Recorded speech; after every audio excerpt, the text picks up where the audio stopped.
Halo teman-teman, salam sehat selalu untuk kita semua. Kembali dengan saya, Bung Ropan.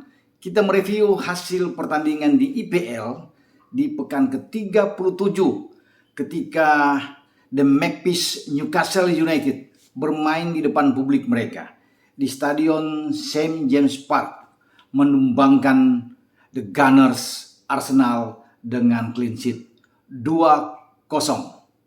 Dua gol yang diciptakan di babak kedua, pertama lewat gol bunuh diri Ben White setelah dia coba untuk bisa membendung umpan dari Joelinton di sisi kanan pertahanan Arsenal, dan di sana ada Callum Wilson tetapi masih mengenak kaki dari Ben White dan bergetarlah gawang dari Ramsdale sebelum pada 5 menit terakhir waktu normal atau tepatnya di menit ke-85 Bruno Guimaraes, gelandang asal Brazil ini yang diambil dari Olympique Lyon, bisa memastikan kemenangan bagi tim asuhan Eddie Howe dengan 2-0. Gol dari Bruno Guimaraes ini menjadi gol kelima dia dengan 1 assist dari 16 penampilan dia sejauh ini ketika didatangkan pada musim dingin di tahun 2022.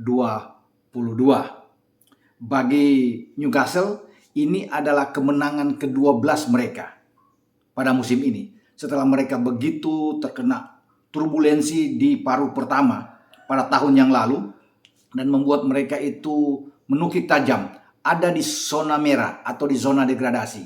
Sebelum ada perbaikan dari manajemen, datang owner baru dan mereka membeli beberapa pemain termasuk dengan Bruno Guimaraes, yang ada di sana ada Kieran Trippier dan Burn yang juga didatangkan, sehingga mereka ada Matt Target juga, ada Chris Wood di depan. Ini perbaikan-perbaikan yang dilakukan oleh manajemen membuat mereka melaju dengan baik di paruh kedua memasuki 2022 dengan pelatih Eddie Howe. Dan sekarang mereka dengan 46 poin berada di peringkat ke-12, masih di bawah Brentford walaupun poin mereka sama 46, tapi masih memungkinkan bagi The Magpies ini untuk bisa melaju masuk ke deretan 10 besar klasemen di akhir musim nanti pada tanggal 22 Mei yang akan datang. Mereka harus bertarung menghadapi Burnley, tapi di markas Burnley punya target untuk keluar dari zona degradasi, dan mereka harus bisa memenangkan ketika mereka menjamu Newcastle. Tapi Newcastle juga berkeinginan untuk menang agar mereka bisa menerobos ke 10 besar. Itu pun dengan catatan kalau Brentford kalah, Brighton kalah, dan juga dengan Leicester kalah yang berada di atas Newcastle di klasemen sementara. Yang menarik dari kemenangan Newcastle di St. James Park ini adalah mereka mampu melempar atau menyingkirkan Arsenal ini untuk turun ke peringkat kelima klasemen sementara. Dan berpotensi besar Arsenal itu tidak ikut ke Liga Champions. Padahal tim asuhan Mikel Arteta ini memiliki kesempatan yang besar ketika memasuki di pekan 34, pekan 35. Mereka itu menjadi tim yang berpeluang untuk bisa hadir kembali setelah 5 tahun atau 5 musim Arsenal ini tidak hadir. Terakhir mereka hadir itu di zaman Arsene Wenger di 2015-2016, di mana mereka masuk di peringkat kedua setelah Leicester bisa menjadi juara. Tetapi saat ini mereka akan turun lagi, tidak bisa hadir. Berarti untuk yang ke-6 musim di Liga Champions. Sayang sekali mereka bisa membuang peluang ketika harus kalah dari Newcastle dengan 2-0. Posisi keempat itu semakin nyaman, semakin aman bagi The Lilywhites, klub London lainnya. Tottenham Hotspur di bawah Antonio Conte. Spurs unggul 2 poin dengan 68 dibanding dengan Arsenal di peringkat kelima dengan 66 poin. Nah, ini yang menyulitkan bagi Arsenal karena pertandingan terakhir Arsenal akan bermain di kandang melawan Everton. Everton juga punya misi untuk bisa menjauh dari zona degradasi. Dan Everton dalam pertandingan pertama melawan Arsenal mereka bisa menang. Akan percuma juga bagi Arsenal kalau Arsenal menang, kemudian dalam pertandingan terakhir di waktu yang bersamaan Spurs itu menang di Carrow Road menghadapi Norwich yang berada di peringkat paling bawah. Norwich ini sudah terlempar out dari IPL turun ke divisi Championship. secara mental mereka tidak akan siap menghadapi Spurs yang lagi bagus, yang ingin mengamankan posisi di 4 besar.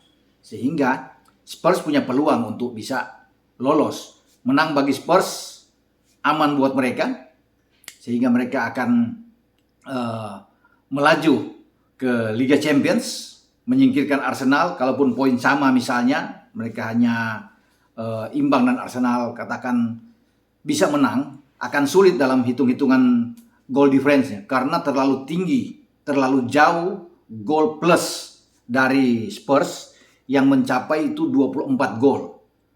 Arsenal itu hanya 9. Berarti dalam pertandingan terakhir Arsenal itu harus menang 16 gol melawan Everton. Mana mungkin? Tidak akan mungkin. Menang saja dengan 7-8 gol akan sulit menghadapi Everton walaupun bermain di Emirates, di kandang Arsenal. Ini yang membuat saya pikir 99,9% mereka tergusur, tidak akan ikut di Liga Champions kecuali terjadi kejutan besar di mana Norwich bersemangat kembali walaupun sudah menjadi juru kunci dan out dari IPL, bisa mengalahkan Spurs. Kemudian Arsenal mengalahkan Everton. Nah, ini membuat Arsenal unggul dengan 1 poin atas Spurs dan menarik Spurs untuk berada di peringkat kelima dan mereka berada di peringkat keempat. Namun sangat tipis sekali kalau melihat bagaimana Harry Kane dan kawan-kawan itu begitu bernafsu, tampil sangat oke, sangat baik di dalam 3 pertandingan terakhir mereka untuk bisa masuk di posisi 4 besar. Dan terakhir kali Arsenal itu berada di atas Tottenham itu pada 2015-2016. Karena setelah Leicester, Arsenal dan Tottenham di posisi ketiga. Selebih itu di 2017, 18, 19, 20, 21, bahkan memungkinkan pada 2022 ini Arsenal itu terus berada di bawah Spurs. Spurs itu ada di atas. Ini kejadian yang mirip-mirip saya lihat ini di musim 2018-2019 ketika City menjadi juara, Liverpool kedua, Spurs ketiga, dan Chelsea ketiga, Spurs keempat, dan Arsenal kelima. Selisih poin cuma 1. Ketika itu Arsenal dengan 70 poin dan Spurs dengan 71 poin. Membuat Arsenal itu harus ikut di Liga Eropa. Tetapi saat ini di musim 2021-2022 memungkinkan Arsenal itu hanya ikut di Piala Eropa atau di Liga Eropa. Jadi sangat terpukul saya pikir bagi Arteta. Pantas Arteta itu begitu merenung ya, agak sedih kelihatan, kecewa dengan penampilan tim asuhannya. Dan dia berkata ketika di akhir pertandingan bahwa dia akui level permainan Newcastle di atas tim dia. Dan Newcastle wajar pantas untuk bisa memenangkan pertandingan di kandang mereka untuk mengalahkan Arsenal. Karena jauh lebih bagus, kata Arteta. Dan dia mengakui ini. Kalau melihat juga dari statistik, memang Newcastle di atas. Walaupun dalam permainannya unggul tipis dengan 51% berbanding 49% oleh Arsenal. Tapi percobaan menembak yang dilakukan oleh The Magpies ini sampai 16 kali. Ada 4 on target dan 2 menghasilkan gol. Berbanding dengan 11 tembakan percobaan tendangan yang dilakukan pemain-pemain The Gunners. Tapi mereka hanya mendapatkan 2 on target tanpa ada gol di sana. Mereka hanya mendapatkan 8 corner kick atau sepak pojok dengan 12 corner kick dari Newcastle. Jadi kalau dilihat dari semua statistik, memang ini menjadi milik Newcastle.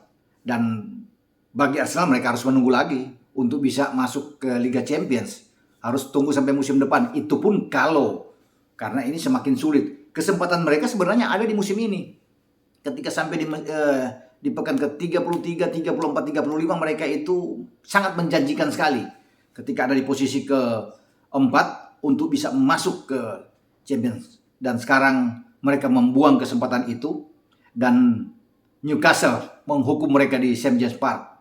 Newcastle mengirim mereka untuk tidak ikut di Liga Champions, tapi hanya ikut di Liga Eropa.